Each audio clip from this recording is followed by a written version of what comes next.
Sedang pada proses moving ke monitoring. Wassalamualaikum warahmatullahi wabarakatuh. Salam mahasiswa. Salam mahasiswa. Salam mahasiswa. FIDK Siber Ansar.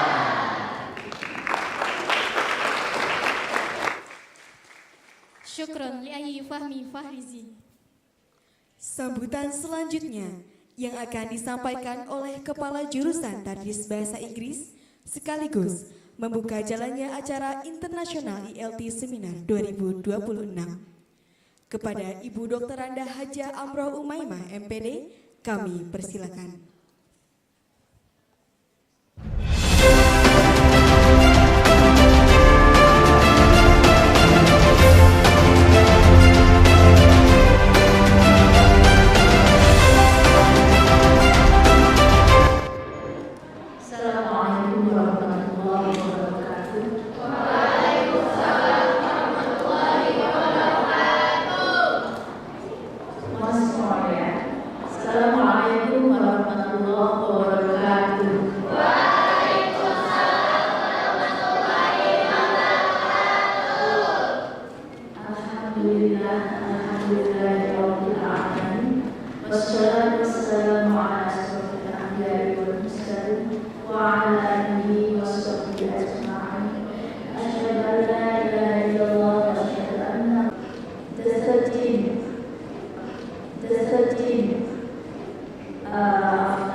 Of course,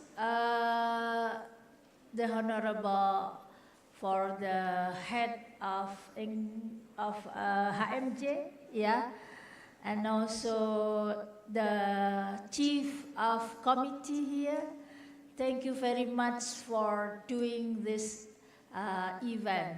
Yeah, this is special event. I mean, this is international conference. International seminar, sorry, yeah, international seminar related to our today topic, yeah, because the topic here is essential for us, yeah. You know that today we have to see what the students need for their learning. So here the government give us deep learning and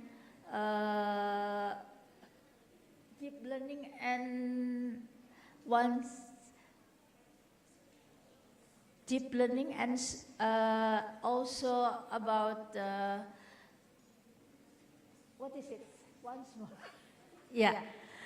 Okay. So it talk about deep learning. Yeah.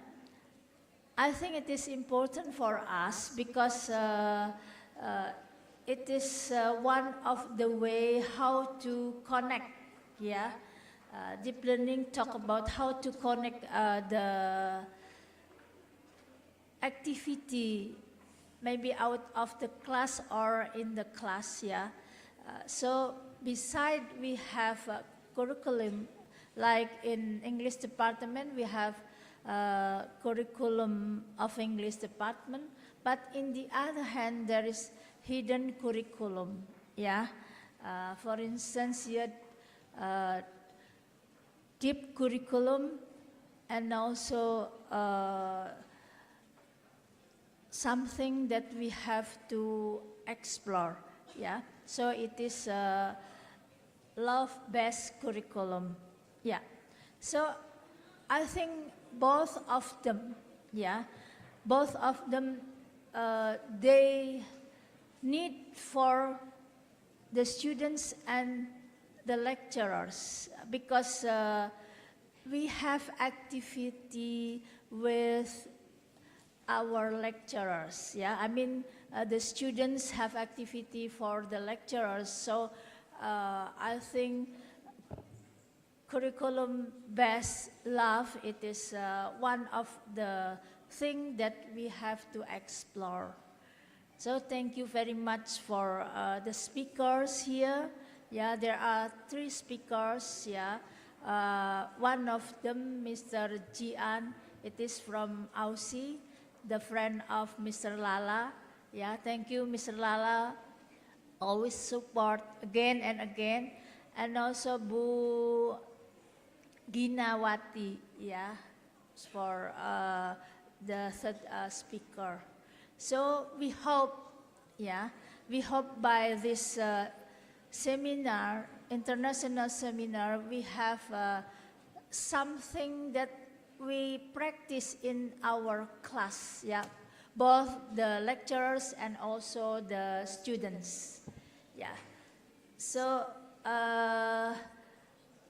now I would like to say thanks for all the people who support, yeah, for this event, yeah. Also the committee, yeah, and also the head of EDSA and the lecturers who always support the students to make the event support for their academic process.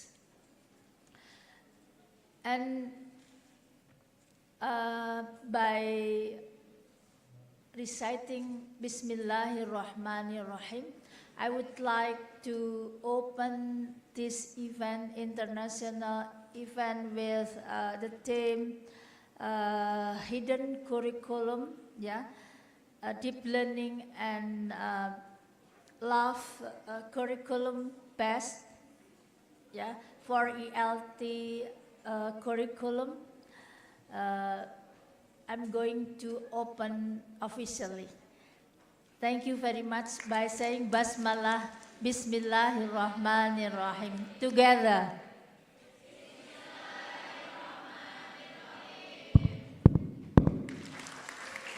Thank you. Assalamualaikum warahmatullahi wabarakatuh.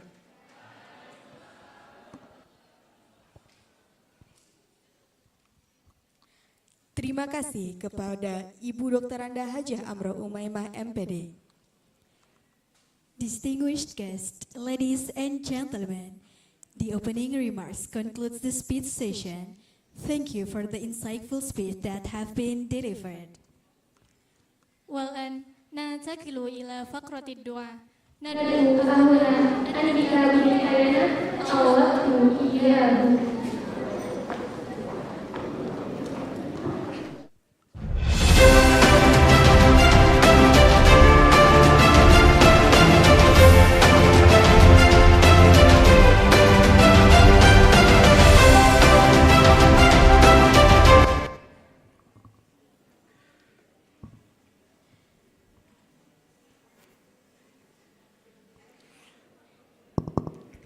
Assalamualaikum warahmatullahi wabarakatuh.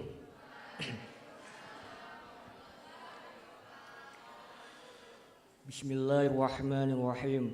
Alhamdulillahi Rabbil Alamin. Hamdan syakirin, hamdan na'imin, hamdan yuwafi ni'amahu wa yukafi mazidah.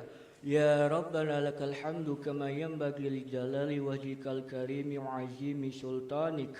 Allahumma salli wa sallim wa barik ala sayyidina Muhammad wa ala alihi wa sahbihi ajma'in. Allahumma ya muqallibal qulub wal absar wa ya mudabbiral umur, inna nas'aluka fi hadzal yaumil mubarak an taj'ala haflana hadza haflan marhuman wa tafarruqana min ba'di tafarruqan ma'suman wa la taj'al fina wala ma'nan syaqiyan wala mahruman. Allahumma barik lana fi hadzal iftitah waj'alhu khaira bidayati likullin najah. Allahumma aftah lana abwabal khair wa abwabal rahmah wa abwabat taufiqi wan najah fi kulli hutuwatinal muqbilah. Allahumma ij'al a'malana khalisatan liwajhikal karim wajma qulubana ala ta'awud wal mahabba wal ikhlas. Allahumma inna na'udzubika minal ajzi wal kasal wa minal fasal wal khidlan. Allahumma saddid hutana walhimna rusda wa shawab fi kulli quraratina. Rabbana la tu'akhidna in nasina aw akhtana. Rabbana wa la tahmil alaina isran kama hamaltahu ala alladzina min qablina. Rabbana wa la tuhammilna ma la taqata lana bih. Wa'fu 'anna waghfir lana warhamna anta maulana fansurna 'alal qaumil kafirin. Rabbana atina fid dunya hasanah wa fil akhirati hasanah wa qina adzaban nar. Subhana rabbika rabbil izzati amma yasifun wassalamu alal mursalin walhamdulillahi rabbil alamin. Al-Fatihah. A'udzu billahi minasyaitonir rajim. Bismillahirrahmanirrahim. Alhamdulillahi rabbil alamin arrahmanir rahim maliki yaumiddin. Iyyaka na'budu wa iyyaka nasta'in ihdinas siratal mustaqim siratal ladzina an'amta 'alaihim ghairil maghdubi 'alaihim waladdallin. Wassalamualaikum warahmatullahi wabarakatuh.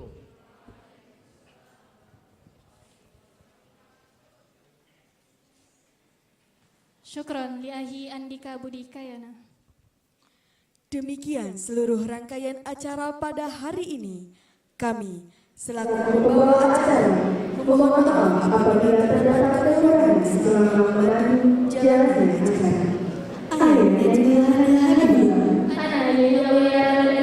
Dan saya Ahmad selaku pembawa acara pamit undur diri. Atas perhatian dan kerjasamanya kami ucapkan terima kasih. Acara selanjutnya akan dipandu oleh divisi saya sebagai moderator. Wassalamualaikum warahmatullahi wabarakatuh. Selanjutnya, kami mengundang para tamu undangan untuk berkenan mengikuti sesi dokumentasi berupa foto bersama.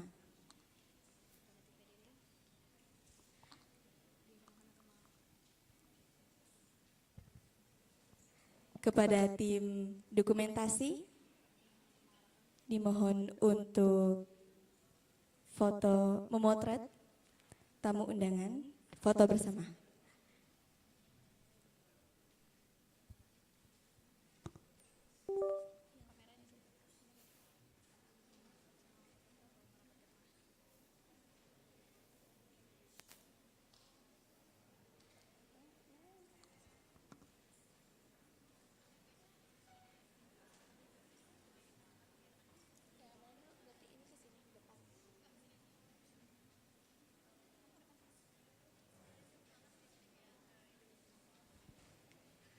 Kepada hadirin dipersilakan untuk berdiri dan merapat ke tengah aula.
Cek. Kepada para peserta dipersilakan untuk berdiri untuk melakukan sesi dokumentasi. Sekali lagi kepada para peserta dimohon untuk berdiri karena kita akan melakukan sesi dokumentasi. Terima kasih.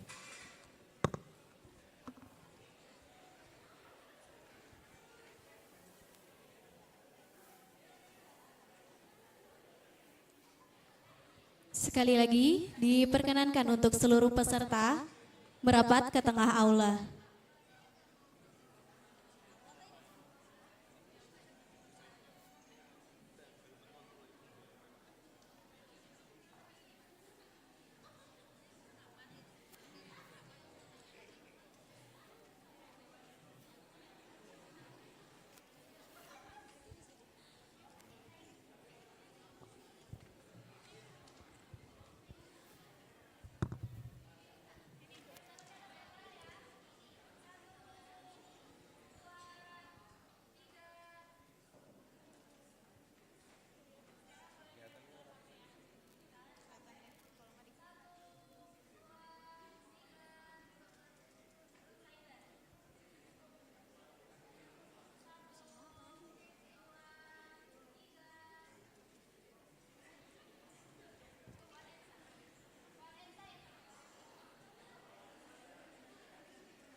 all, I would like to warmly welcome to honorable speakers, respected lecturers, committee members, and all participants to today's International ELT Seminar.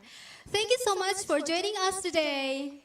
How is everyone doing this morning? Did y'all having a breakfast? Oh. I hope all of you are feeling well, excited, and ready to enjoy today's seminar. Today we are gathered here to explore a theme that I believe is very close to the heart of every educators in this room. Welcome to the International ELT Seminar 2026 with the theme Hidden Curriculum for Sustainable Learning in ELT, Deep Learning and Love-Based Curriculum.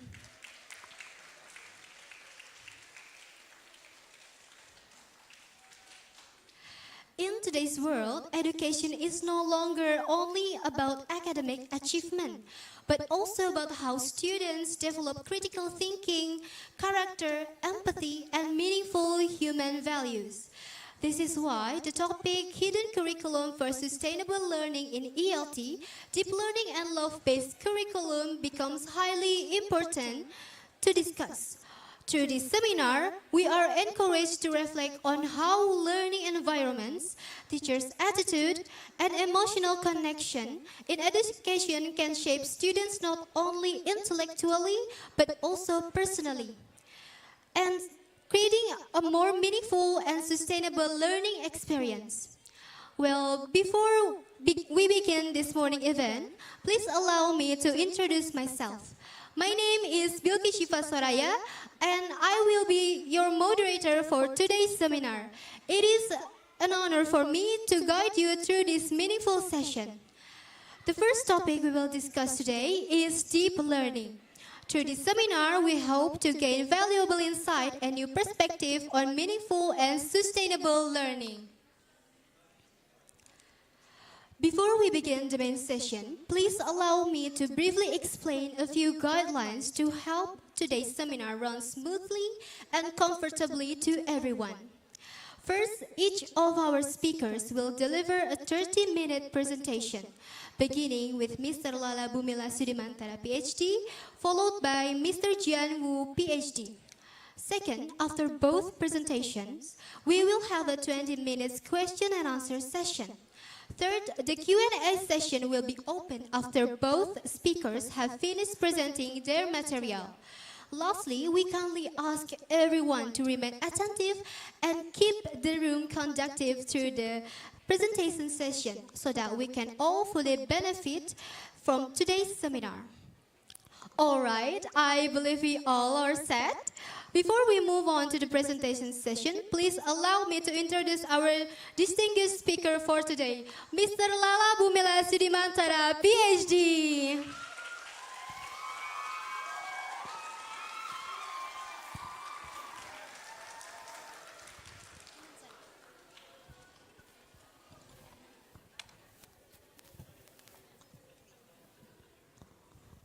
How are you today, Sir Lala? I'm well, thank you very much. Assalamualaikum warahmatullahi wabarakatuh, everyone. Good morning.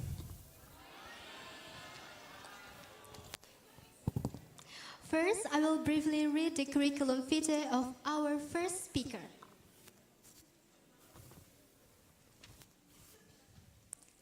We have Mr. Lala Bumila Sudimantara, PhD. He is an associate professor who specialized in a very fascinating field, multisensory computer-assisted language learning, or MCOL. Just last year, in 2025, Dr. Sudimantara published a phenomenal book titled Multisensory Computer-Assisted Language Learning for Under-Resourced University and Schools in Indonesia through Springer Nature in Switzerland.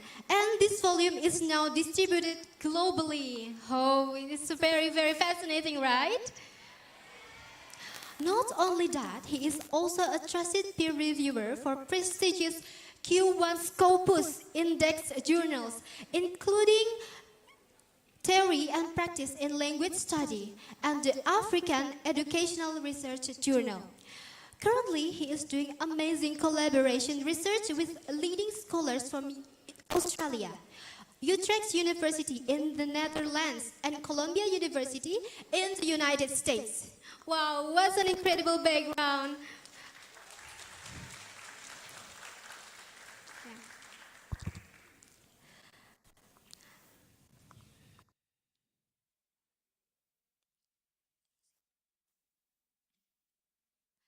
Ladies and gentlemen, with great respect and pleasure, let us warmly welcome our honorable speaker, Mr. Lala Bumila Sidmantara, PhD, and Mr. Jianbu, PhD. The stage is yours, sir. How much time do I have? 30 minutes? All right, so I hope that Jianwu, my friend from CDU, will also join the session. I prefer to stand up, actually, everyone. We are still checking the PowerPoint and the pointers. Atau dibikin manual aja mungkin mas, nggak apa-apa ya. Kalau nggak bisa ya udah nggak apa-apa. All right, everyone. Thank you for being here. Very glad to be here, actually. I'm a little bit exhausted this morning. That's why I came with my wife because she has to drive me to the office this morning. Okay, so how do you feel when you heard that very final sentence in hymne UIN? Disegani dunia sepanjang masa. If it doesn't give you any goosebumps, you guys are not normal. The reason why we are here today is we want to do something that is manageable, but at the same time, it has,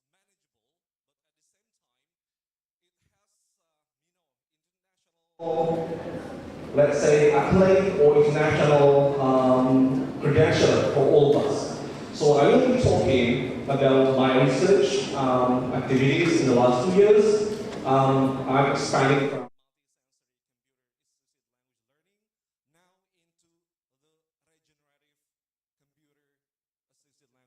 So we have multisensory call. Now since I'm working with archaeologists, with philologists, with some epigraphs from University of Indonesia, also from some other universities in the Netherlands and Australia. So I'm very happy to share with you all. All right, everyone. So this is the title of my talk, Regenerative Multisensory Call, a framework for deep learning that honors brain, culture, and ecology. To be honest, deep learning will never happen if you cannot arrange your teaching and researching focus on these 3 areas: brain, culture, and ecology. So as the 21st century English teacher, you have to know a little bit about the brain, you have to know a little bit about the culture, and you have to know a little bit about ecology. All right? But over time, you have to know a lot more about those 3 things. Sorry. Next, please. Well, actually, my talk today is part of some international series of talks that I've been carrying since 2005.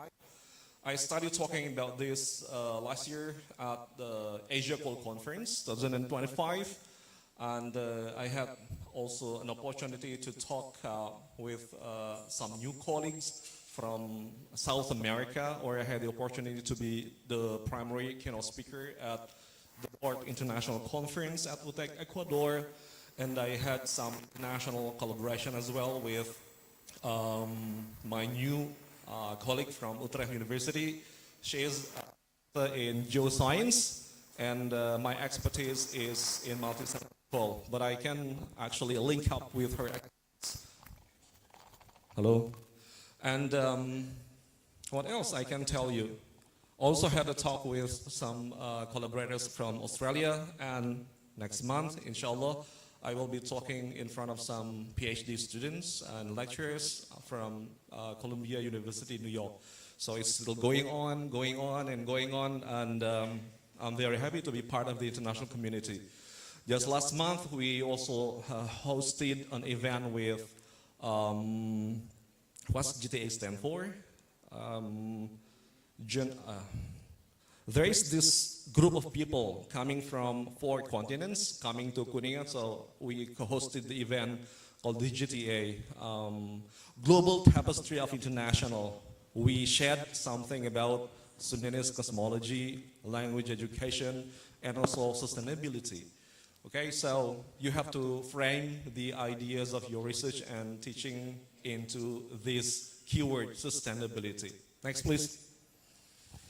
All right, so just for your reminder, we need to talk about the learning phenomenon because it's not about cognitive processes, but it's actually neurocultural.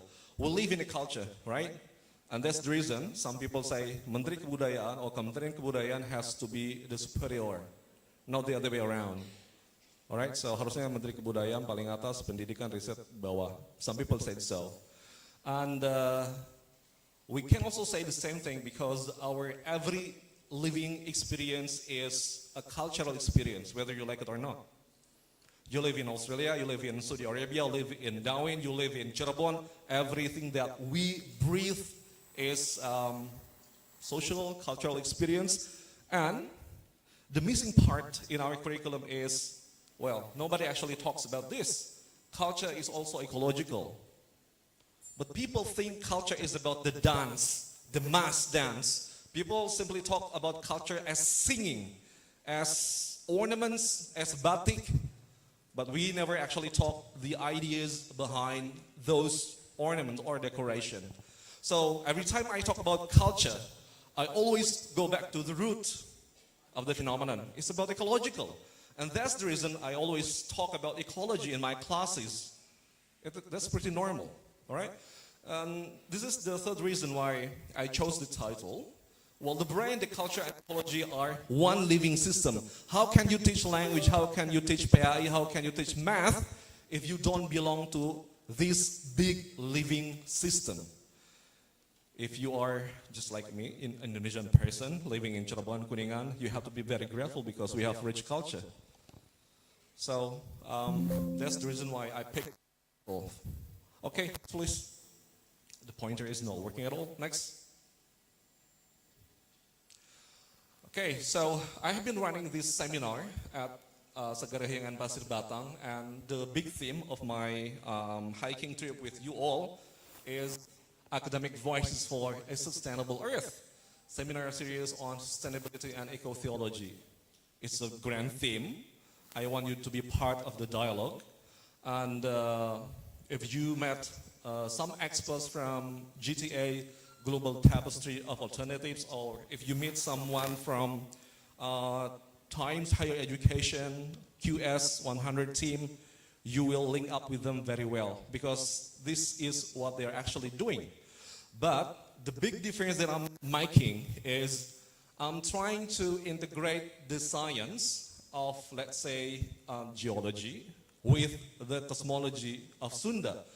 Because, in fact, our Sundanese ancestors have this codified knowledge in the form of poems, and all the Carita Pantun that I'm actually examining, studying, are talking about disaster mitigation. We talk about the prediction of the earthquake and how can you survive or thrive in this vulnerable climate environment. So those ancestors' knowledge are now part of my research component, and I'm trying to integrate that with the modern science. Probably I'm the first scholar doing this at the university, I'm not sure. But I have received so many likes from my new colleagues from the Netherlands. Next, please. All right, so this is what I'm trying to do, right? So I'm not going to talk about how to teach. It's not my job. As a professor, my job is to tell you how my teaching is informed by my research practices. That's my job as a professor.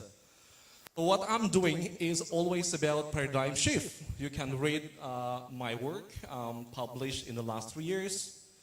So we have to be aware that we are now living in a very unfortunate time, right? There is an increasingly, let's say, disconnected phenomenon of life.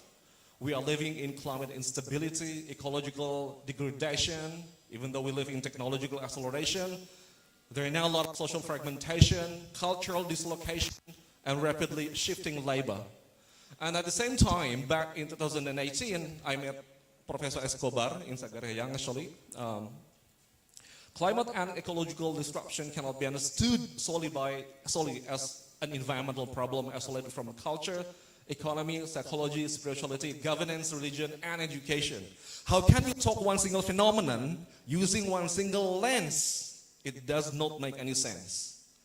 Jadi hari ini guru-guru itu yang harus dikembangkannya dulu adalah paradigm shift-nya dulu. Masa ngajar hanya nyuruh anak ngapalin vocabulary? Masa cuma nyuruh grammatical discovery doang, mastery doang? Doesn't make any sense. We are living in one big living ecosystem and we are facing the very same problems and we have to solve the problems together. That's the reason why Kementerian Agama encourage us to address eco-theological issues in our curriculum. That's what deep learning is all about. Okay? And when you talk about sustainability, we cannot simply involve adding environmental content into existing educational structures while maintaining fundamentally mechanistic assumptions. And learning must evolve from transmissive reductionist models toward participatory, relational, and ecological approaches capable of cultivating regenerative consciousness and system thinking. Check the article by Sterling in 2010. So this is a big job that we have to do together, everybody. I want you to participate in the curriculum innovation. I want you to participate in the research. And there are a lot of things I can share actually, but not now. If you need more references, I can give you more. Probably I have like 300 new references in the last 2 weeks. Next, please. All right, so the question today is what if? I'm trying to provoke you first, and at the end of my talk, I will ask you, what can you do about it? So I'm happy if I can receive questions, but I will be happier if I can give you one simple question and you can give me some ideas for us to collaborate. What if the most powerful engine for this convergence isn't found in our curriculum at all, syllabi at all? So for decades, we have, treated the curriculum as a map of separate disciplines, right? This is linguistic, psychology, religion, and it's actually fragmented, right? But when you talk about sustainability as addressed by UN, well, you have to do what? You have to refuse to stay within those borders. You see, it demands a radical convergence. The empirical rigor of the natural sciences, the critical depth of the humanities, the relational insight of the social sciences, and the pragmatic innovation of applied fields. Those things are not found in buku kurikulum Merdeka yet. So a lot of my students doing the evaluation of the curriculum Merdeka book came to the very same conclusion. Jadi yang kita cari tentang sustainability itu nggak ada di silabi jurusan kita, belum ada. Di buku-buku pemerintah juga belum ada tapi hanya superficial sekali. And what if it lives in the hidden curriculum, the unspoken rhythms, embodied practices, and effective spaces where deep learning actually takes root? So I have to tell you the truth. When you talk about deep learning, you have to talk about the hidden curriculum. You have to see the unseen. You have to feel things that are not that visible to a lot of people. When you come to this university, you have to feel the nuance of the building. You have to feel the warmth of the people. Do you know the reason why I have to come early for every single session that I have? That's because I want to feel the energy of the people. I want to capture the energy of the building. That's hidden curriculum. So sebagai pembicara, saya nggak bisa datang jam 10.20 because I'm talking to human. I'm not talking to the walls, right? That's the reason. Thank you. Okay, next please. So yes, hidden curriculum is actually the root for deep learning. And this is what I'm doing. Since Bu Haji Amroh is teaching second language acquisition, I have to tell you all, probably we have to change the name of the course. Mungkin namanya jadi second language expansion. no longer second language acquisition. Why? These are the reasons. So deep language learning, for my research, is actually the expansion of yourself into the new semiotic territories. If you're still dealing with grammar and vocabulary, you are still working with two basic semiotic territories. But in my work, I encourage my students to go into another semiotic territories. It could be emotion, it could be intonation, it could be the landscape of logic, right? So we can have a full geography map.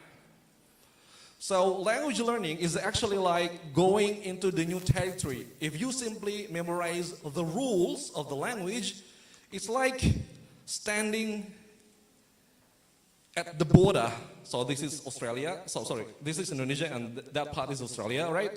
If you memorize the rules, it's like you are standing at the border between Indonesia and Australia while looking at the map.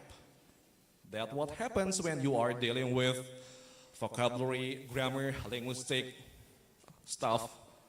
But when you talk about deep learning, you have to go into that territory. You have to build the new semiotic landscape. So that's what I'm doing. And it takes a lot of time to talk about this later.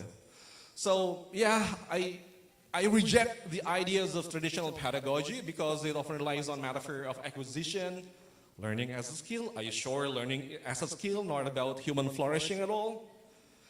Gaining vocabulary, grammatical mastery, those are the metaphors in traditional pedagogy. So the question is, kalau teman-teman mau siap deep learning, ininya bisa ditinggalin apa enggak? I always, provoke myself, my students.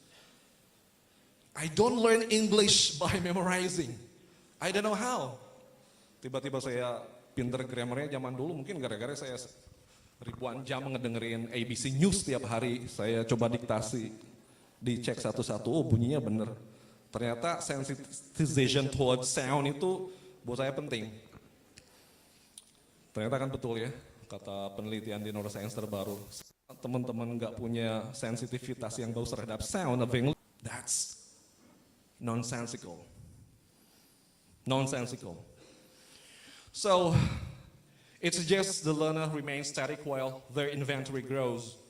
You have to make sure that the inventory grows all the time. All right, next please. Tetap nggak bisa. Next please. Sampai mana kita? So, sebelumnya, I have to show you my book again, right? So, in my book, published by Springer Nature, 2025. Next, please. This, kayaknya ini udah ya. Next lagi. Alright. So, atau boleh talk about the affective landscapes. Read Professor Mark Sloan's book, everyone. Read all about emotion and learning. Cultural logics, multimodal resources, power dynamics, and spiritual ecologies. Very interesting. So before you go to school, do some workshops, some small workshops with your dosen PPL. Kira-kira aspek-aspek ini ada apa enggak? Karena kurikulum cinta itu nggak ada artinya kalau nggak pernah ngobrolin spiritual ecology. When you talk about the 17 SDGs by UN, muaranya tuh sama, satunya tentang alam. Jadi teman-teman kalau nggak pernah ngejaga alam, itu nonsensical banget bisa ngobrolin tentang pendidikan yang bermutu, water governance, apalagi macam-macam. Jadi 17 komponen itu sebenarnya semuanya tentang menjaga alam, which is actually we are part of it, right? Next please. The book please.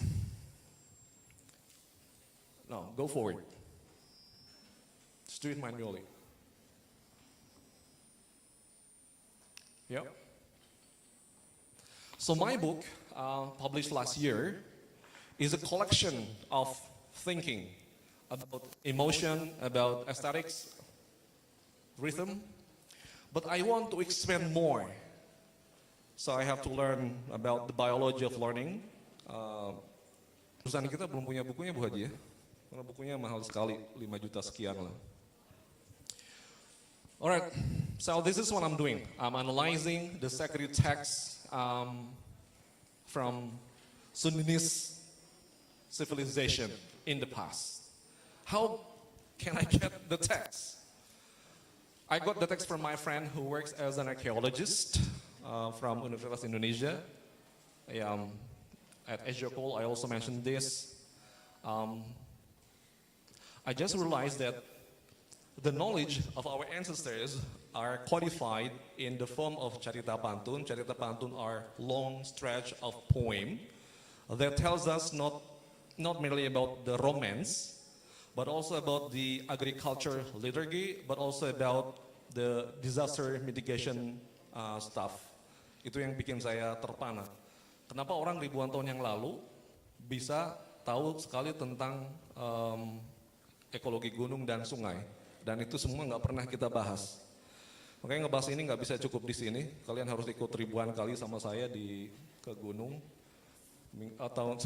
Bulan depan tuh ada acara lingkar gunung ya, 33 ekologis dari 33 gunung tuh datang ke Ciremai. I will be part of the project as well. Saya baru meneliti yang pertama guys, not finished yet. So I will probably need like 30 years to understand the real content of the Carita Pantun Sunda ini. Satu-satunya juru pantun yang masih hidup itu ada di Cirebon Timur, dan beliau itu turunan ke-6.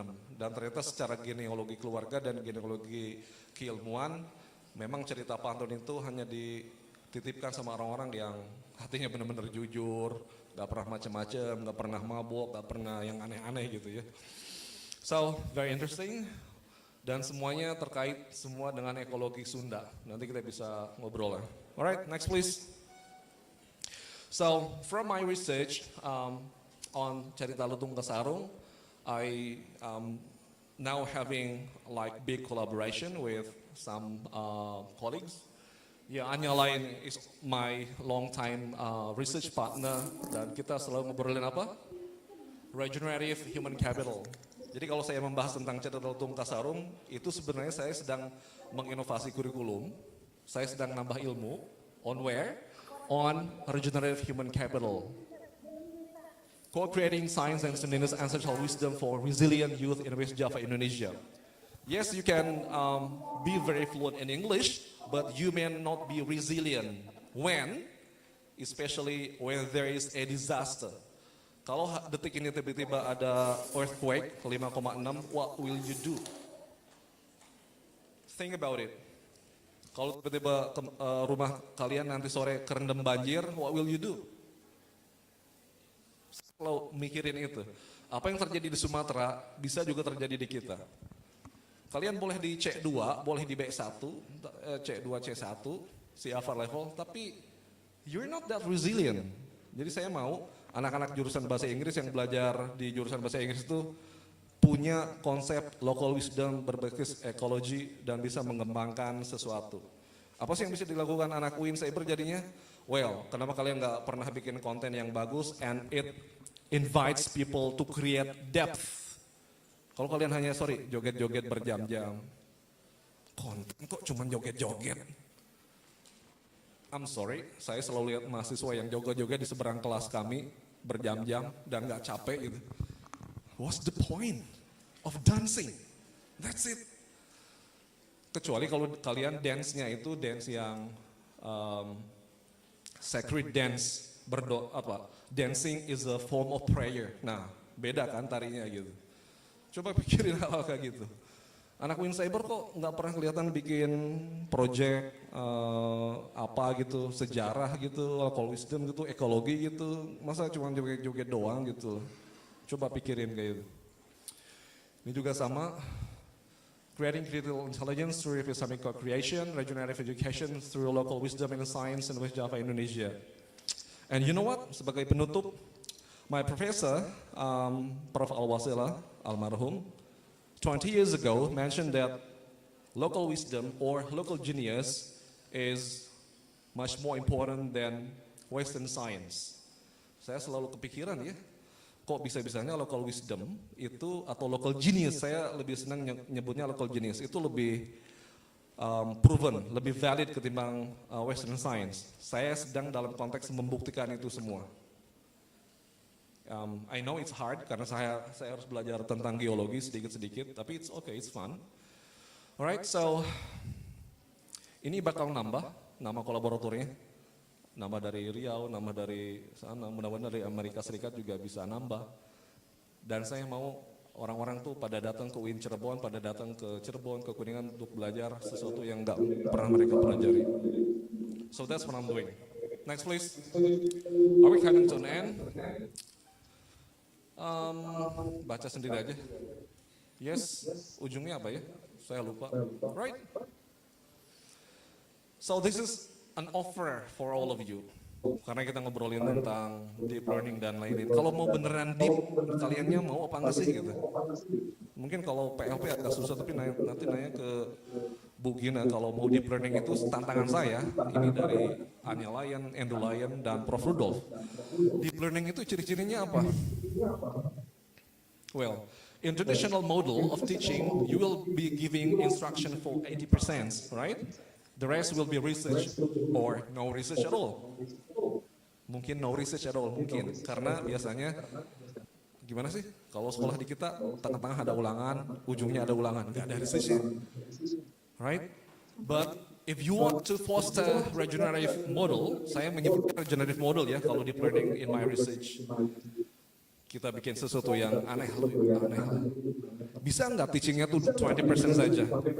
Saya juga belum nyampe segitu karena masih 60-40 lah. 20% of teaching or instruction plus 80% of research discovery.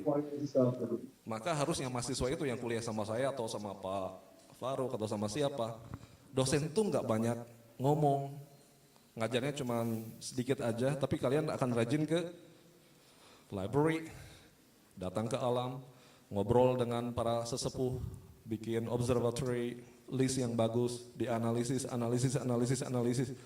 research, publish deh, nggak usah bikin skripsi. Katanya anak TBI mau ditantang lulusnya 3,5 tahun aja, tanya Bu Haji, kira-kira publishnya kapan?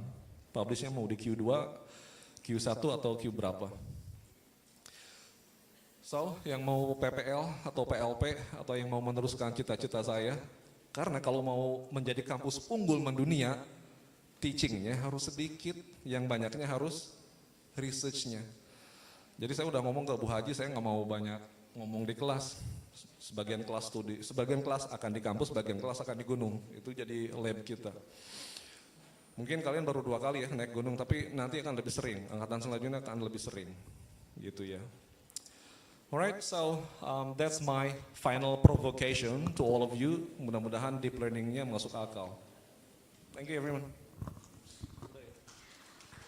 We truly appreciate the valuable knowledge and meaningful perspective you have shared with us today.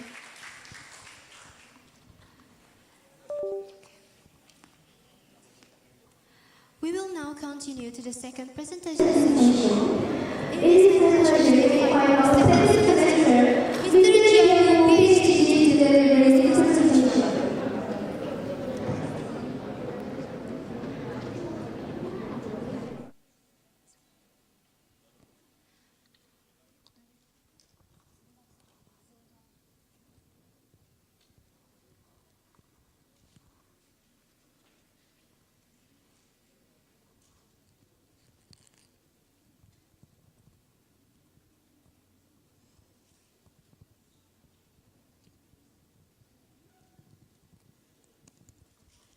Alright guys, after you are here, the presentation from Serlala.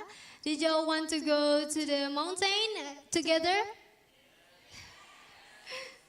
So what did you all get from Serlala presentation today? Is there anyone who wants to give their opinion? Oh. Okay.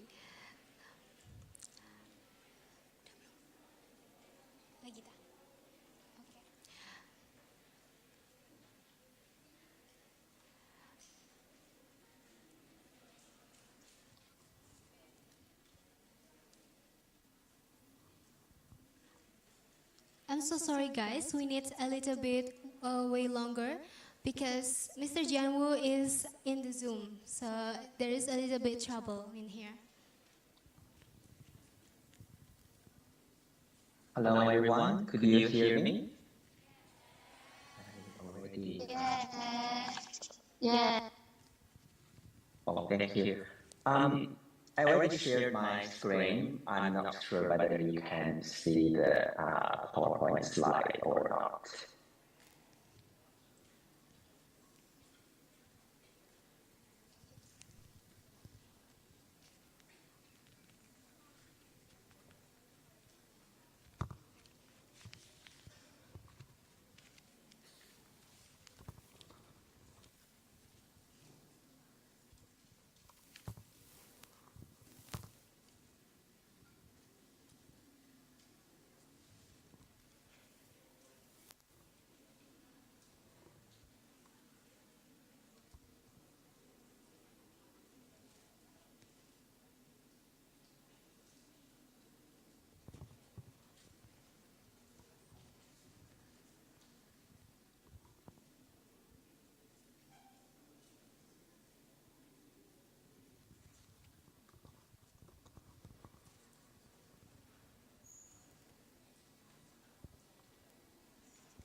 Could everyone see my screen, my PowerPoint slide now?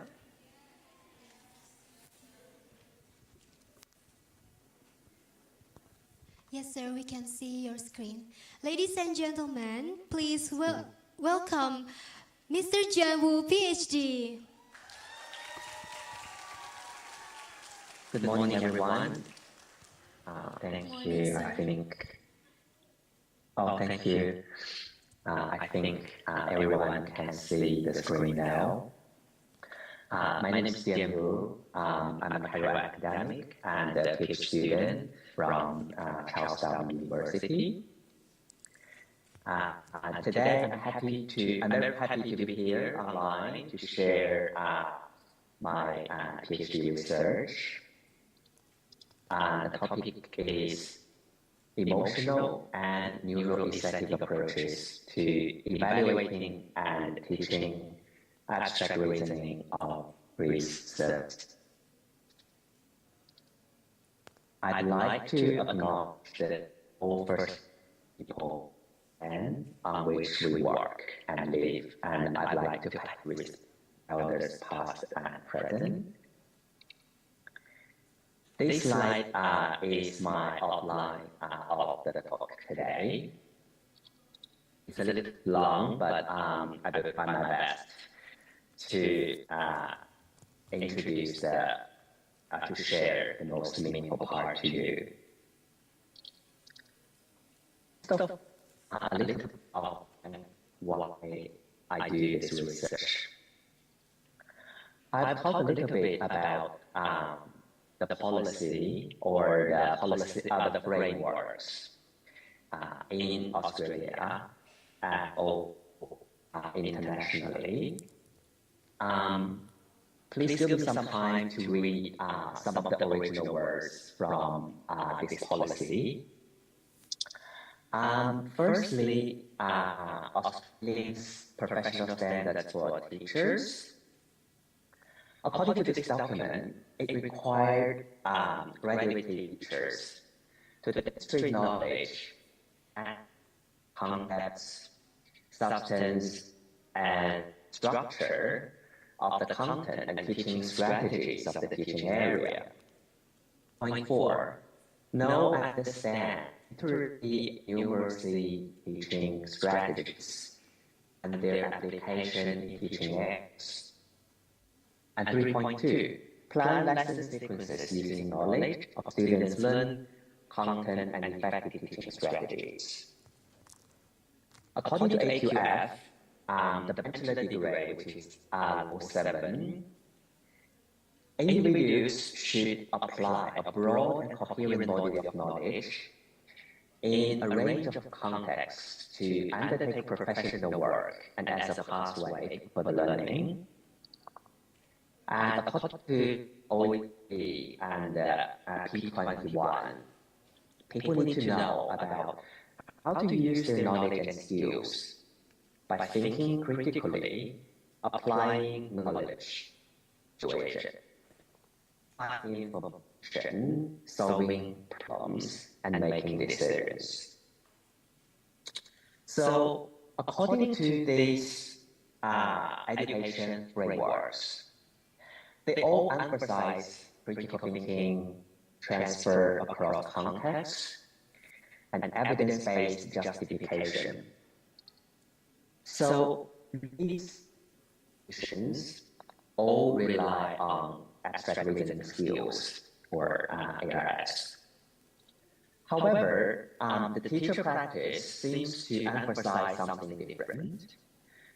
According to the research from Venus and Lien, it shows that Australian and Indonesian teachers often just describe classroom activity without articulating the aspects of the kingdom. So I will provide an example to you.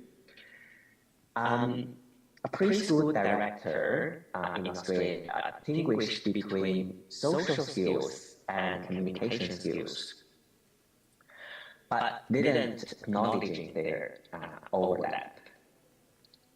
Year 2 teacher identified the spelling, handwriting, and autonomously as literacy priorities, but without explaining why these were chosen and how they align with the curriculum goals. So, and even highly accomplished teachers and lead teachers in the Northern Territory, who are mentors of early career teachers, they also appear to have same limitations, just like Akshat. So, the reality, what teachers did not match the expectations from these education frameworks. And so there is popular that affects teacher education a lot, especially in Australia. I remember, according one of the reports, so this is one of the must for teachers.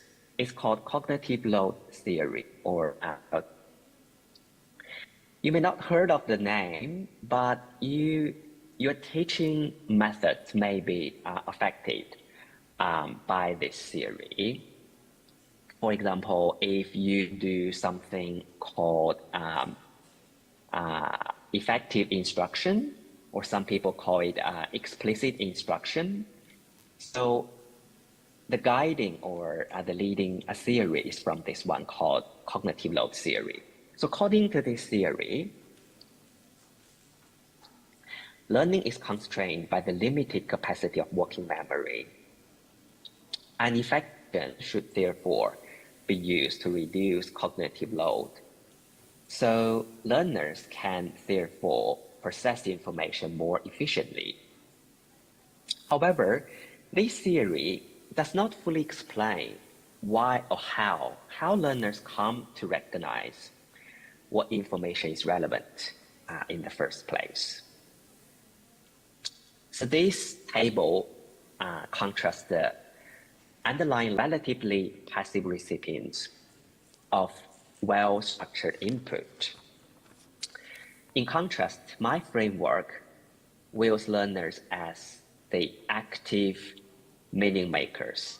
And the value of my research, I think, is it embraces CLT, but at the same time indicate that this perspective shifts the focus of cognitive load-informed pedagogy from meaning alone to transforming the conditions under which learners engage with ambiguity. Then I will talk a little bit about the problems and the research gap.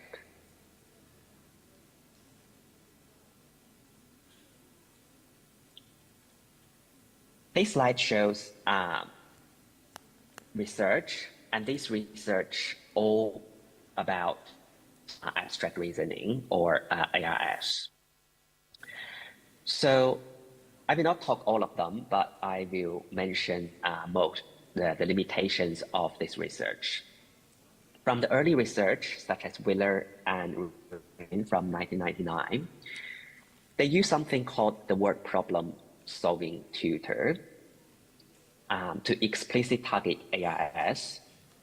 However, in their research, ARS were naturally defined as the ability to Webb et al., Hansard, they all has similar issues. For example, Webb et al.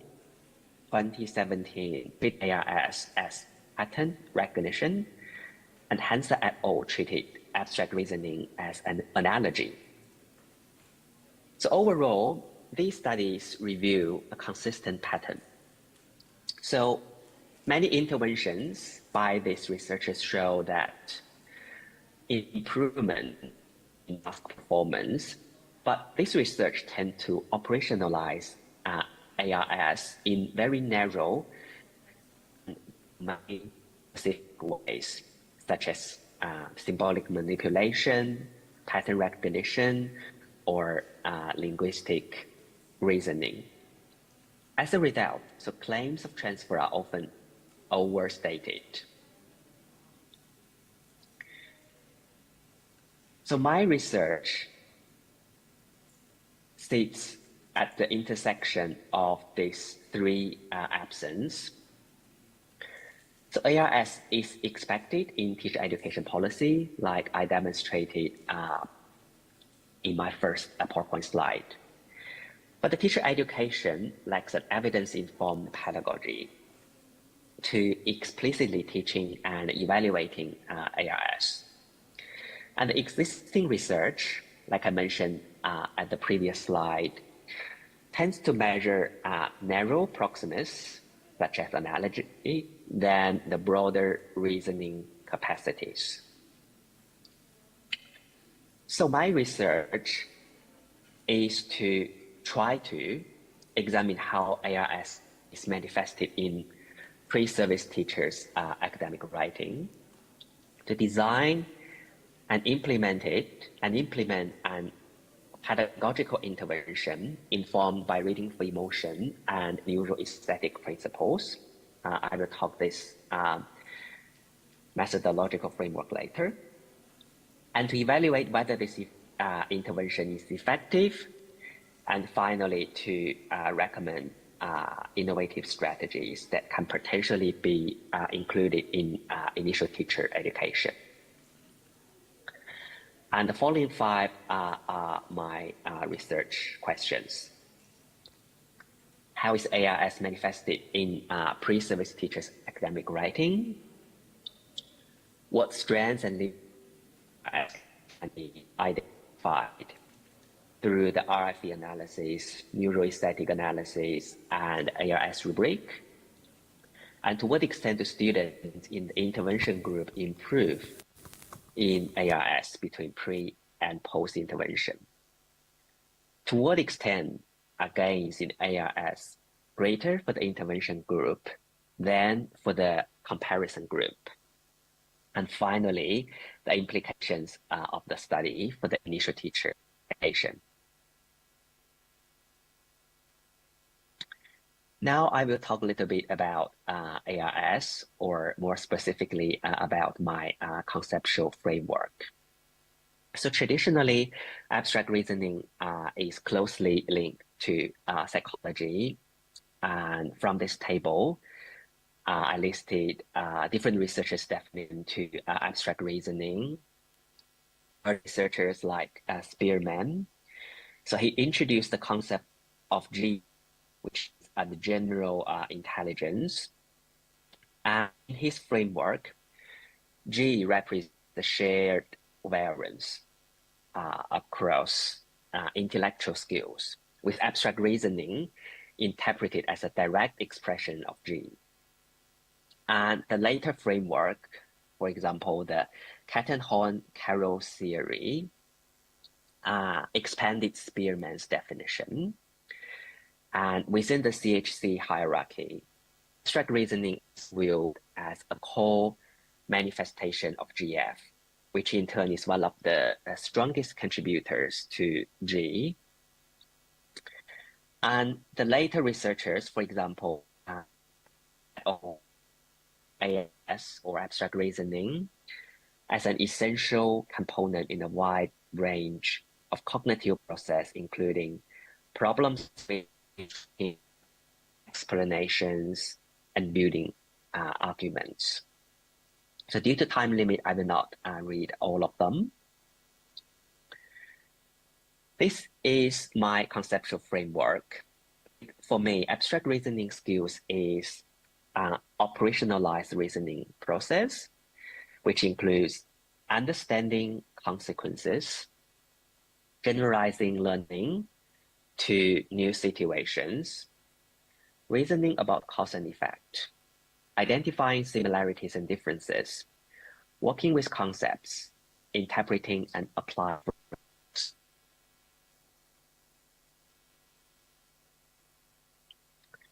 You may wonder how I get from these researchers' definitions of abstract reasoning to my 6 dimensions of ARS. I align psychometric constructs with operationalized reasoning process, which means translating abstract reasoning constructs into observable academic performances. So this slide is the detailed explanation.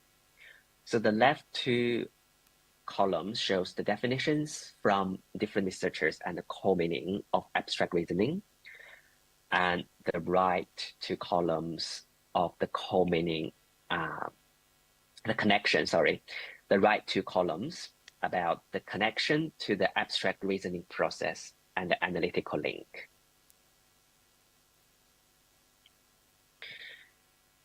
So my study operationalizes ARS through 6 dimensions, like I mentioned before, and these are not discrete skills, but distinct expressions of a single underlying capacity. This slide is a detailed version of what ARS means, what are the observable indicators in a student writing, and what the weak performance look like, and also what a strong performance look like. This slide addresses a central question in my research: why should emotion matter in teaching ARS? Because traditionally, abstract reasoning is treated as a pure logical process, like I mentioned before. But recently, a lot of research, especially in neuroscience, affecting neuroscience and psychology, suggests that cognition and emotion are deeply interconnected in separate systems. Firstly, emotion helps direct attention and salience. Learners are more likely to notice, prioritize, and engage with information that creates emotional significance. Second, emotion supports meaning making. Emotion is not opposed to reasoning, but structurally involved in how humans construct understanding. Third, abstract reasoning often involves uncertainty, ambiguity, and conceptual transformation. And these processes are not purely procedural. And learners should tolerate confusion, recognize relationships, and recognize meaning across contexts. So my study argues that emotional engagement may support this transition from surface description to deeper abstraction. So, reading for emotion or RFE. This model is very. It proposes that reason develops through emotional shifts and tensions within meaning construction. The framework assumes that emotional disturbance and tension to learning or reasoning, but drivers of development. This slide shows the 6 stages of the reading for emotion, and it is used to analyze how texts affect readers, organize meaning, and communicate through emotional structure. Reading for emotion can also be linked to academic structure. For example, 6 stages can be linked to different stages of academic writing. Example, links to introduction, which means establish the context, situate the problem. And disturbance links to the research problem or the research gap. Moral, which links to the contribution, implications, or the significance of the research.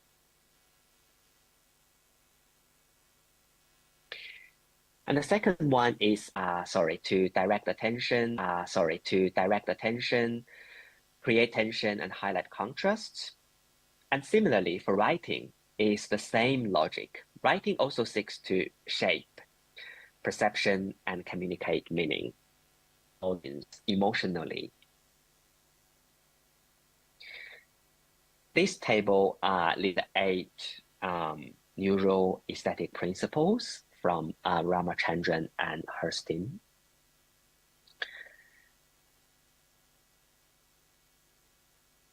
So these are also the 8 principles that can be used to analyze how texts create meaning through pattern, tension, form, and perceptual effect. You may ask, why do I use neuroaesthetic principles? Like I mentioned before, these principles help to explain how tension and meaning making are organized during learning and reasoning, and they provide a way to understand how learners move from ambiguity and uncertainty toward deep understanding. And finally, this framework connects well with writing because both art and writing aim to shape perception, organize meaning, and affect interpretation. So here is an example, shows how to use this theoretical frameworks. So students are required to write a reflection about their attitudes towards thematics learning. And here is an example of a student's text. So you can see that I highlight some of the keywords from this student's example that I will mainly use for later analysis.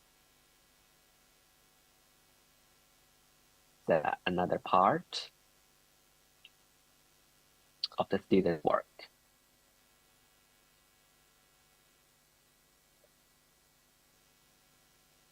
So this is the analysis. First of all, reading for emotion analysis. So according to this model, the student's biggest weakness comes to the disturbance, or the disturbance is very, very tiny. The student says family support helps for the mathematics journey, but only if parents have good attitudes themselves. This is a very tiny shift. This is like a detail of the mathematics learning real doesn't respond to problem that raised early, because the early stage there was not at all, just like there was no disturbance. And according to the neuroaesthetic analysis, does not strongly isolate a single emotional dominant idea. It just moves smoothly.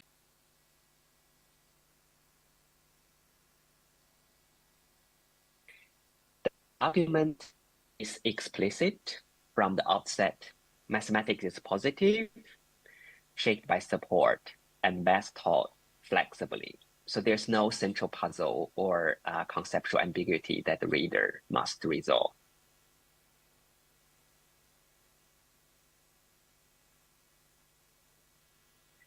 And according to my conceptual framework, or the ARS indicators of the 6 dimensions, the student did not do very well for the generalizations, but they are just cited descriptively rather than used analytically to interpret the situation. So, a quick summary.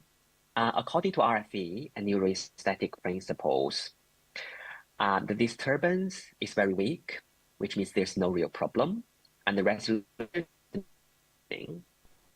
And from neuroaesthetic principles, the student has strong grouping and symmetry, but it's weak in isolation, peak shift, and perceptual problem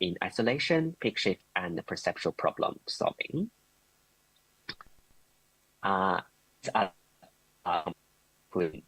SFL, functional linguistic, between RFE and aesthetic. So due to time limit, will not talk too much about here.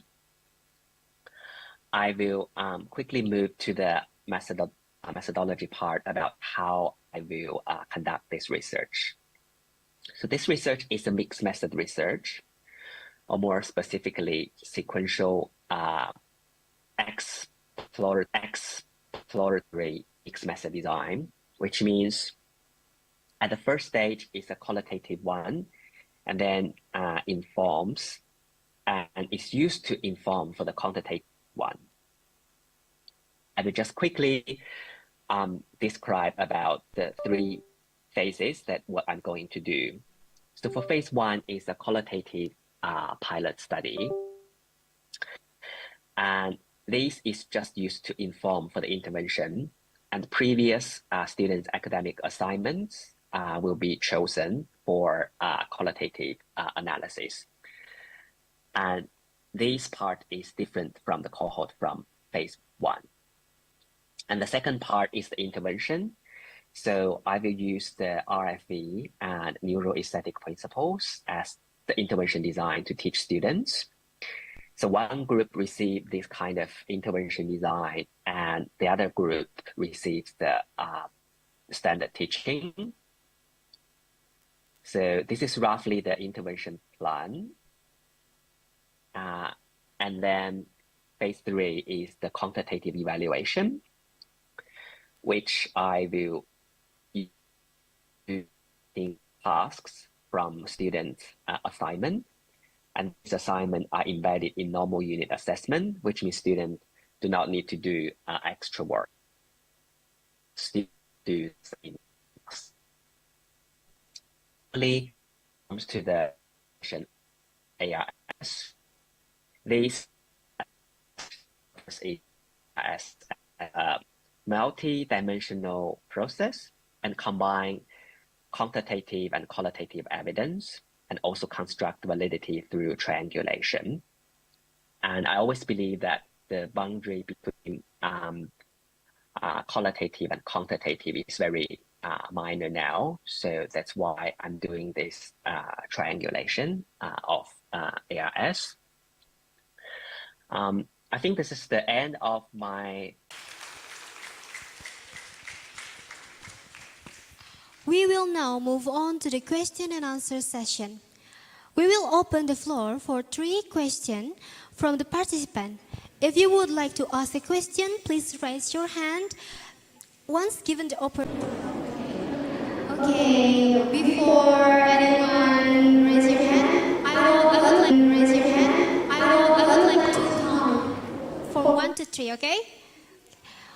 1, 2, 3.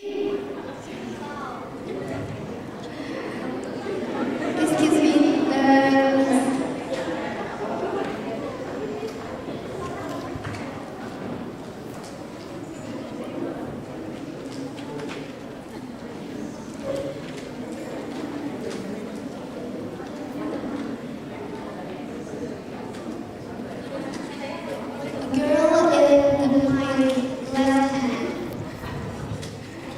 my left hand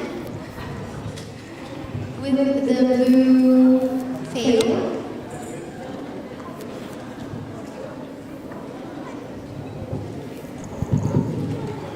Oke, Assalamualaikum warahmatullahi wabarakatuh.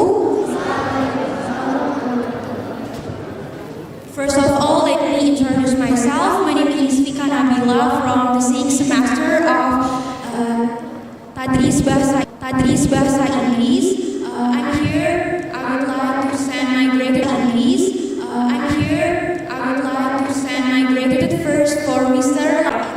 20% for teaching and 20% for teaching and 80% for research and however, if regenerative emphasize 80% of inquiry and discovery and research, if we implemented in our schools or universities in Indonesia, how can we ensure that students who still have low language proficiency are not left behind in the learning process?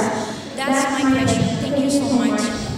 Wassalamualaikum warahmatullahi wabarakatuh. Waalaikumsalam warahmatullahi wabarakatuh. Thank you for your wonderful question.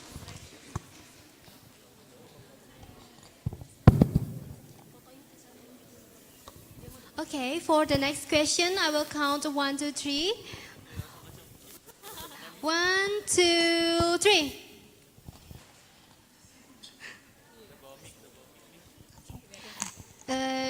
Yes, the guy in the back that using. Oh.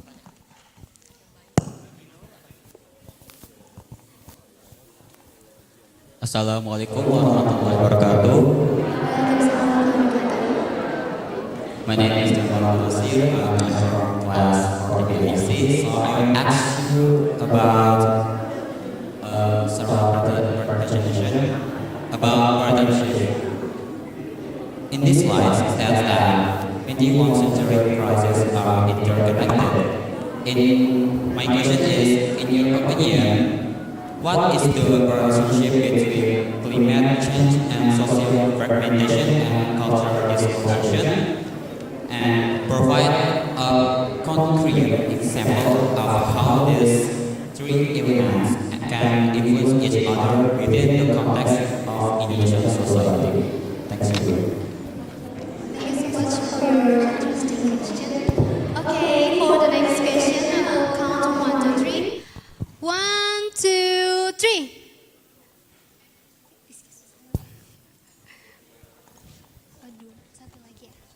Okay.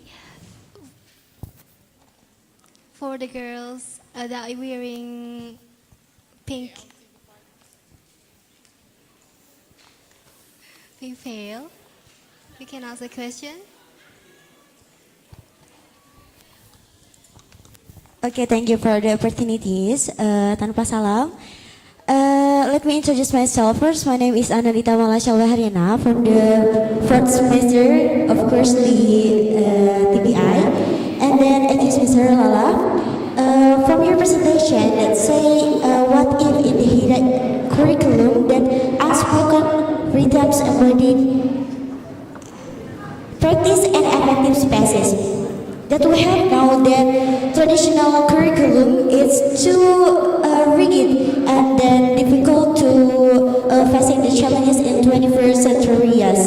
So my question is, how can hidden curriculum approach contribute to development of 21st century skills such as in-4C, such as critical thinking, collaboration, and creativity communication, especially in English language learning. Thank you. Okay, thank you very much for everyone's question. Mr. Lala and Mr. Jian,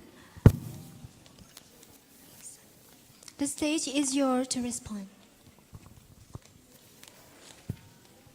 Anyway, do you still remember the questions? No.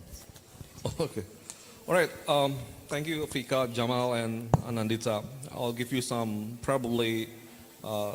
answers, and Jian will also share some of his insights. All right, so how can we ensure that no one is left behind in terms of English language proficiency? Well, to be honest, if you keep teaching in the traditional English language teaching classroom, there will be a lot of people that are left behind. Especially when you don't create specific technological learning tools to help everyone learn at the same pace. And that's a problem. I'm also having the same problem here, right? So we have 40 students. There is only one teacher, no technological tool available, and I can assume that there will be more than 75% of the students are at A1 level, A2 level. There are only some lucky students who are at B1 level, B2 level, C1 level, and so forth, because they probably go to some reputable English courses, or they were trained in English at home, right? So, to be honest, there will be a lot of people that are left behind.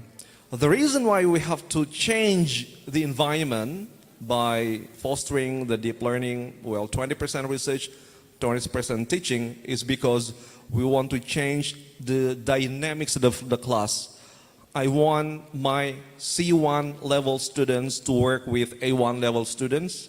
I want my pre-A1 students to work with the C2 level students by doing joint research. What I mean by 80% of research is, well, we have normally 16 sessions in one single semester, right? So you have to count how many meetings will you run in the classroom and how many meetings where your students can do some research. But the question is, do you have a well-sophisticated library in the school? Can you take your students for some excursion? Do we have some excursion? I do have some excursion trip with you, right? To the mountain. So can you actually do the classes near a bamboo tree here in our campus? We don't have a lot of trees at our university, right?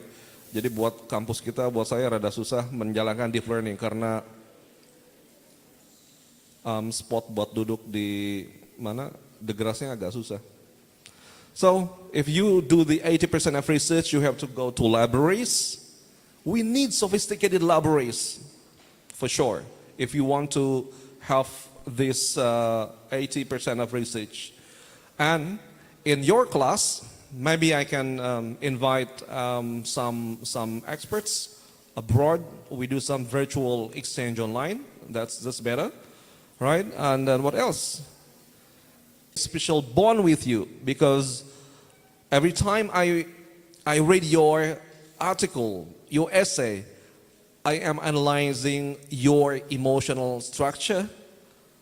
I have to feel your energy when you're composing that article. Well, that's hidden curriculum. So my answers are also for Anindita. How can we manage the hidden curriculum? Well, you have to feel the things that are not in the syllabi. And it's, I don't know. How can you be baperan in the most positive way? Gimana ya caranya jadi orang yang bisa capturing the energy of the people? Makanya kalian harus sering datang ke traditional show in Cirebon. You have to go to the musical performance. You have to go to the stadium to watch not the players doing football, but you have to feel the atmosphere. Gimana sih orang pendukung Persib dan pendukung Persija itu bisa punya vibe yang luar biasa ketika main bola, nonton bola gitu. Saya bukan pendukung keduanya, jadi saya nggak masalah gitu ya. I don't know. So that's what I call hidden curriculum. You cannot 100%, be in the classroom all the time. Suruh ngapalin lagi, tes lagi, ngapalin lagi, belum ngapalin disuruh tes. Di kita kan kayak gitu terus ya. Okay, so I know it's going to and me doing this mechanism, But at the university level, we can do it. If you're as a school teacher, I think we can still do it. Tapi mungkin beberapa hal harus dirubah, ruang kreatif harus ada, parkirannya harus enak dilihat, orang duduk jalan juga dari depan sampai ke sini harus enak, WC-nya harus bersih, orang bisa ngobrol hal-hal kreatif di mana aja. Itu yang kering, yang kurang di kita di situ sebenarnya. Thank you for the questions. I want you to do that research. Mungkin researchnya harus sampai S3, nggak bisa cukup S1 doang. S1 kan penelitiannya cuma 2 bulan, 3 bulan beres. You have no enough time for doing research, right? So, yes, Anidita, how can we handle the hidden curriculum? You have to be present in the learning environment. You have to feel every energy of the students. Dan itu kadang bikin kita capek. Alright, and you have to take a lot of notes. You have to make a lot of reflections. Saya punya jurnal sendiri meskipun 1 paragraf, 2 paragraf, tapi saya selalu nulis. Di kelas tadi apa yang saya lihat, this is what happened in this class and this is how I felt about this class. I keep writing. That's how I develop my, hidden curriculum. Because right at the end of my class, I have to make a final decision kan. Anak ini dapat A atau B, dapat C. Biasanya, or normally, I don't assess the students from what is on the paper. Ada hal-hal lain kan, mungkin ada yang agak nyebelin, mahasiswa itu kan bukan hanya dosen yang nyebelin kan, mahasiswa juga banyak kan.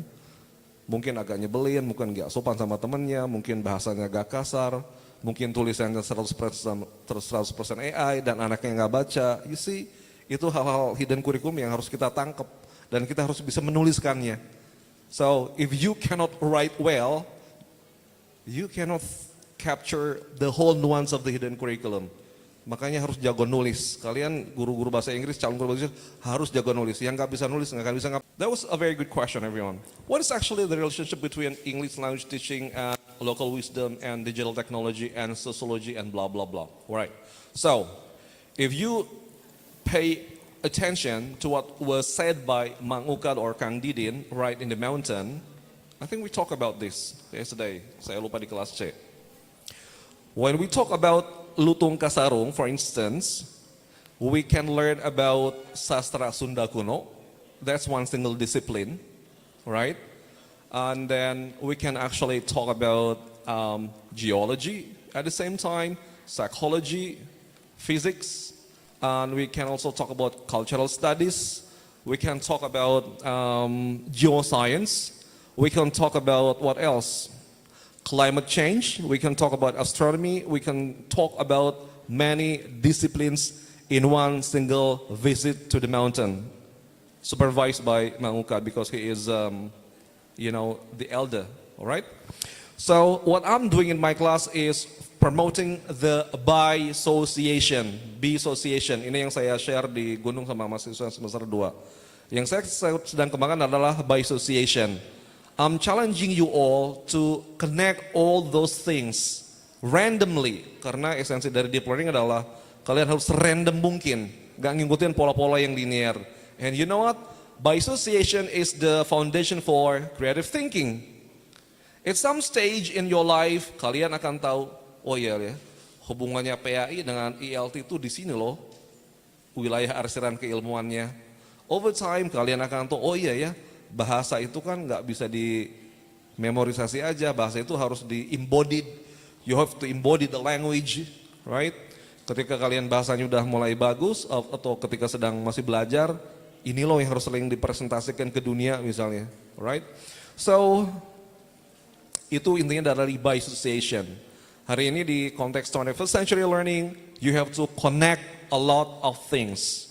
Makanya kata kuncinya selalu interconnectivity. That's why my colleague from Utrecht University was very happy when she accepted my abstract for the research. Gimana caranya anak saya jurusan pendidikan bahasa Inggris, completely different. When you talk about multisensory computer-assisted language learning misalnya, apa yang bisa dirasain secara keilmuan? When you talk about nature, when you talk about biology of learning, itu rasanya gimana? Itu juga bagian dari hidden curriculum. Bisa aja teman-teman belajar sesuatu tuh banyak, tapi gara-gara engagementnya kurang, nggak mau benar-benar embodying the knowledge, which is part of the hidden curriculum, nggak pinter juga jadinya. Makanya hari ini dari ujung kepala sampai ujung kaki itu harus dipaksakan untuk feeling the knowledge. Saya lupa bilang, to go into the new territory of learning, language learning yang tadi itu modanya itu venue-nya, channel-nya harus lewat emotion. And that's very relevant with my expertise, also with the research ideas presented by Jianu from CDU. Thank you.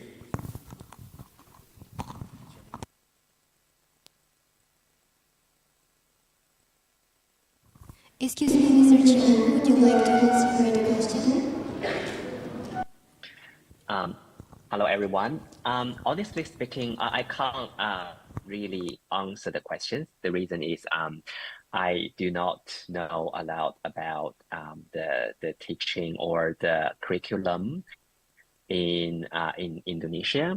But first of all, thank you for having me to let me share what I'm doing.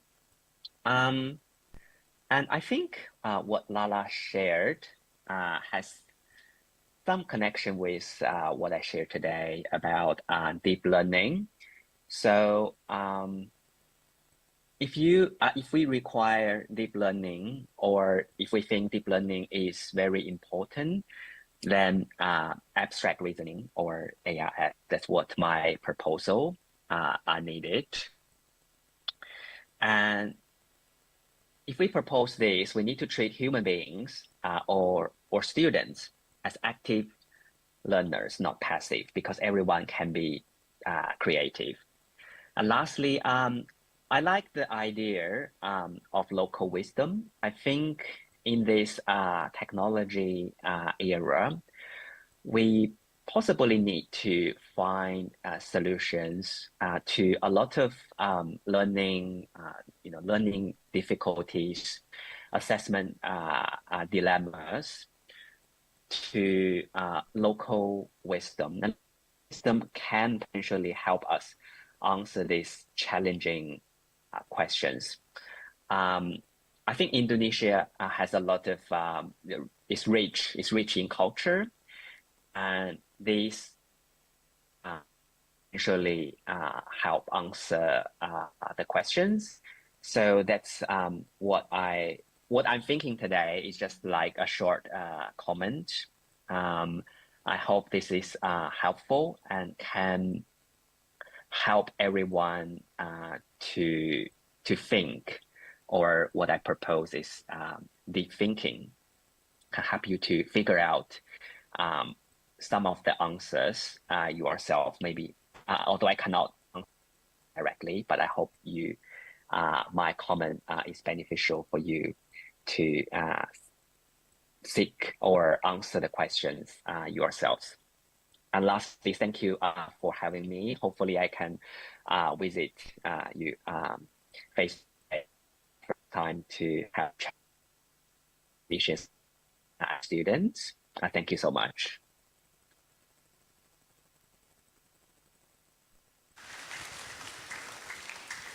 Thank you very much, Mr. Lala and Mr. Jian, for sharing such a meaningful insight and reflection with us. It has been a truly enriching discussion. Ladies and gentlemen, we have come to the end of today's International ELT Seminar. Before we close, let me briefly recap what we explored together today. About the environment cannot truly create a better future. He also admired ancestral knowledge because people in the past were able to understand ecology and natural balance deeply, even without modern technology. Meanwhile, Mr. Jian explained the reading for emotion model, which used emotional response while reading to help students develop critical thinking and academic thinking. The model shows that emotions are not distraction in learning, but instead becoming an important pathway for deeper understanding, focus, and reasoning.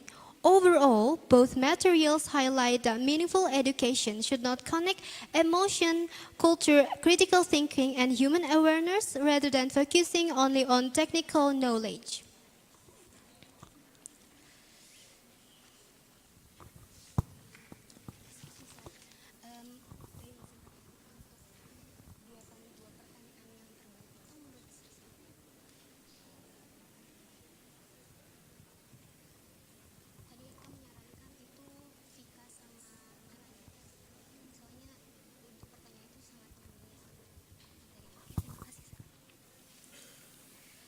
And now, the moment we've all been waiting for.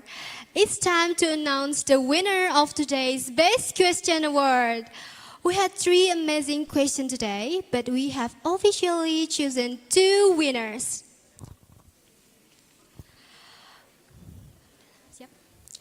Congratulations to our winner, Anandita Shawa Heriana and Vika Nabila.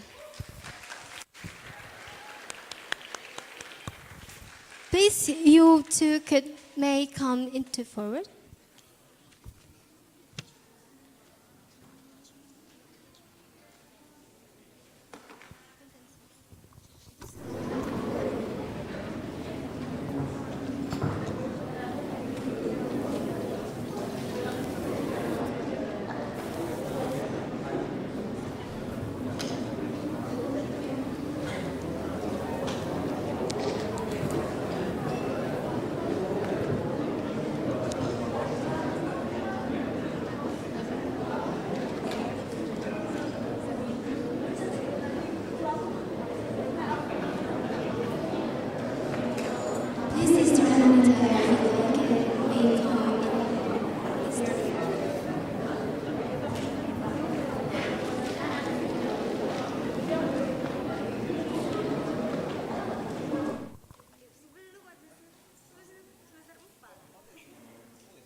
For the brother Jamal, you may come in to the stage for become a question participant.